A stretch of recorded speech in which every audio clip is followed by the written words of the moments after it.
Cuando una serie termina, es normal que aparezca dos extremos. Quienes creen que fue perfecta y quienes creen que arruinó todo. Y sinceramente creo que ninguna de las dos posturas encaja con el final de Amazing Digital Circus. Antes de empezar, hay algo que vale la pena recordar. World es una persona, no una máquina perfecta, no una entidad incapaz de equivocarse, como cualquier autor. Puede tomar decisiones que funcionen y otras que no. Y creo que la mejor forma de hablar de una obra es precisamente esa, reconocer sus aciertos, pero también señalar sus errores. Porque criticar algo no significa odiarlo, y alabar algo no significa ignorar sus problemas. Con eso dicho, hablemos del final. Quiero decirles que esta es mi opinión y pueden estar o no estar de acuerdo con ella. Y si es así, comenta con respeto. Ahora sí, comencemos. Durante mucho tiempo, muchos fans esperaban que The Amazing Digital Circus fuera una historia llena de respuestas, misterios y grandes revelaciones. Pero al final quedó claro que World quería contar otra cosa. Sí, obtuvimos respuestas importantes. Descubrimos que los habitantes del circo no eran personas atrapadas dentro de una simulación, esperando regresar a casa, sino copias digitales de la conciencia de seres humanos. No existía un cuerpo al que volver. No había una salida esperando al final del camino. Y eso cambia por completo la historia. Ya no se trata de escapar, se trata de aceptar una realidad que no puede cambiarse. Y aquí es donde aparece el tema central del final, la identidad. ¿Qué te hace ser tú? ¿Tu cuerpo? ¿Tus recuerdos? ¿Tus experiencias? ¿O simplemente tu conciencia? El final nunca responde completamente esa pregunta, pero sí deja claro algo. Aunque estos personajes sean copias digitales, sus emociones siguen siendo reales. Su dolor es real. Su felicidad es real. Sus amistades son reales. Y por eso Pomni termina convirtiéndose en el corazón de la historia. Porque mientras todos buscan respuestas, ella busca algo más importante: ayudar a las personas que tiene delante. No intenta arreglar el universo. No intenta convertirse en una heroína. Simplemente intenta ayudar. Y eso termina marcando la diferencia. Pero antes de seguir, si el video te está gustando, no olvides dejar tu like, comentar tu opinión con respeto y suscríbete, ya que este canal es un relajo creativo.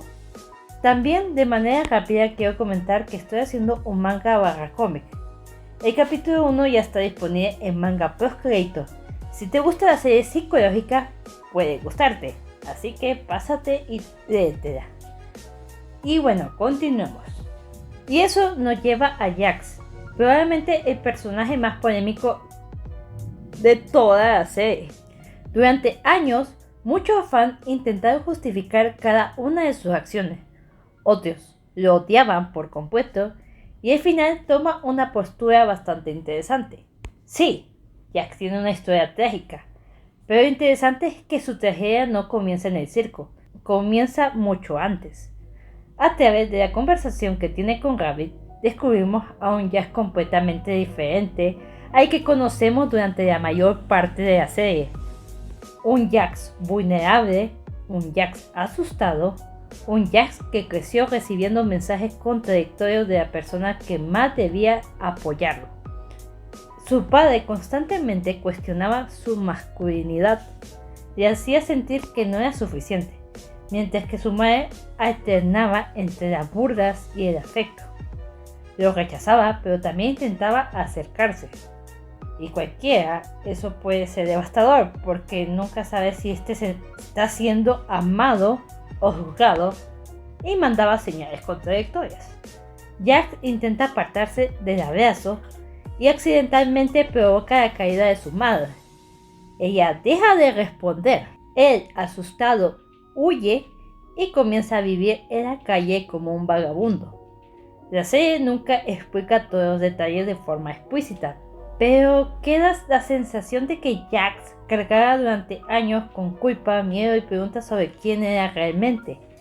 Incluso puede interpretarse que parte de ese conflicto estaba relacionada con su propia identidad o sexualidad, aunque la historia nunca lo confirma directamente. Y entonces aparece Rabbit. Rabbit representa algo raro en la vida de Jax, alguien que lo escucha sin juzgarlo. Cuando Jax le cuenta su pasado, Rabbit no lo rechaza. No lo expone, no utiliza sus confesiones en su contra. Simplemente le dice que guardará el secreto. Pero eso no cambia a Jax, porque el problema nunca fue Rabbit. El problema siempre fue él. Después de años viviendo entre rechazo, la culpa y la desconfianza, Jax ya no sabe cómo relacionarse con otras personas. Incluso cuando alguien le demuestra que puede confiar en él, él es incapaz de creerlo. Por eso decide ignorarla. Por eso la aparta. No porque quiera protegerla, no porque esté pensando en ella, simplemente porque tiene miedo y no confía en nadie. Y esa decisión termina teniendo consecuencias. Cuando ocurre la tragedia de Rabbit, Jack comprende demasiado tarde que destruyó una de las pocas conexiones genuinas que había tenido. A partir de ahí, resulta más fácil burlarse de todos, resulta más fácil actuar como si nada importara, resulta más fácil convertir el sarcasmo en una máscara permanente. Y ahí nace el Jax que conocemos durante la mayor parte de la serie. Pero incluso entendiendo todo eso, sigo creyendo que el final acierta en algo muy importante.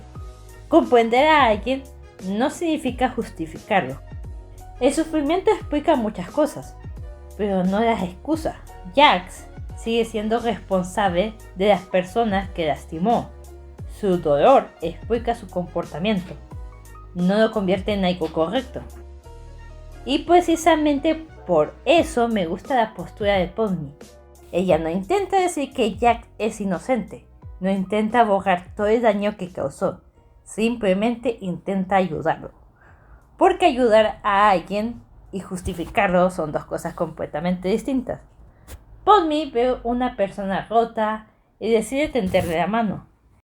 Y para mí esa es una diferencia importante que muchas historias olvidan. Pero hay algo que no podemos olvidar, y es lo que pasó con Jack. Tú no puedes obligar a alguien a cambiar o recibir ayuda. Es la persona que debe estar dispuesta a querer ser ayudado y a cambiar. Eso es muy importante porque cuando Jack quiere ser ayudado y decide que no se quiere ir, ya es muy tarde para él. Ahora bien, aquí también aparece una de las críticas comunes al final, porque después de dedicar tanto tiempo a explorar el pasado de Jax, muchos espectadores sintieron que la conclusión de su arco fue demasiado abrupta o incluso insatisfactoria. Algunos esperaban una redención más extensa. Otros querían más tiempo para ver las consecuencias de sus decisiones. Y sinceramente puedo entender esa crítica, aunque en mi opinión que fuera abrupto el momento de su abstracción, me parece que está bien, porque hay que ser sinceros. Jax había hecho cosas muy malas y al final no recurrió a ayuda para sentirse mejor. Por eso su destino ya estaba marcado. Era necesario porque cuando ya vemos cómo se desarrolla todo, tiene sentido. Y luego tenemos a Kane, quizás el personaje más extraño de analizar, porque durante gran parte de la serie fue responsable de muchos de los problemas del circo. Aunque nunca actuó por maldad, era un personaje incapaz de comprender completamente el daño que causaba. Y al final intenta darle una especie de redención. Digo, entre comillas, una especie porque no es una redención completamente clara. Hay momentos donde funciona, hay momentos donde parece demasiado rápido, hay momentos incluso que resulta confuso. Pero creo que la idea detrás de ella sí tiene sentido. Kane no mejora porque alguien lo perdonó, mejora porque finalmente reconoce que algo está mal. porque por primera vez entiende que sus acciones tienen consecuencias sobre otras personas.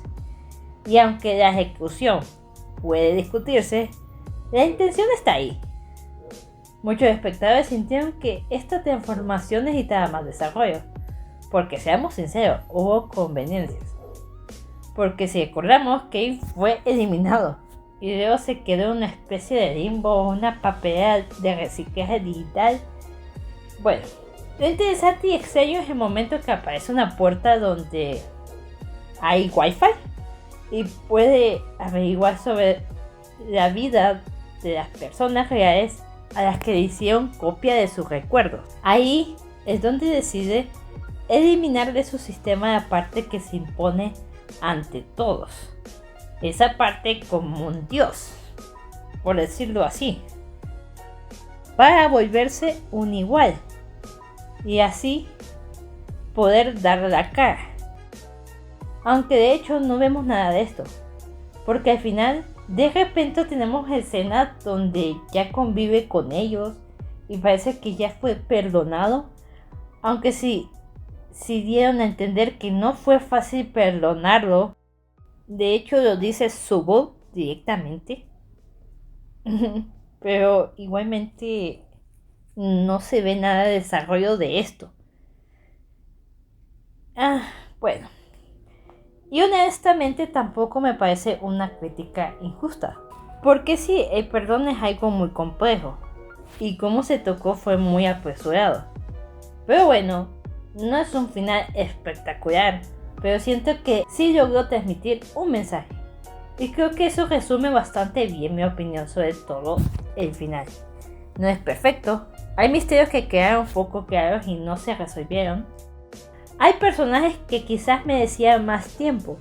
Hay decisiones narrativas que no terminan de convencer a todos, pero tampoco creo que sea un desastre, porque al final la serie nunca trató realmente sobre escapar. Trataba sobre personas intentando encontrar significado en una situación imposible, aunque esto fue hasta el final. Trataba sobre la identidad, sobre conexiones humanas, sobre aceptar quién eres incluso cuando no puedes cambiar tu realidad. Y en ese aspecto creo que Goosewood sí logró transmitir su mensaje. Tal vez de forma imperfecta, tal vez con decisiones discutibles, tal vez dejando preguntas sin responder, pero logró que el mensaje llegara. Y para mí eso vale más que un final que responde absolutamente todo. Porque los finales no tienen que ser perfectos para ser memorables. Muchas gracias por llegar hasta aquí. Nos vemos hasta el siguiente video.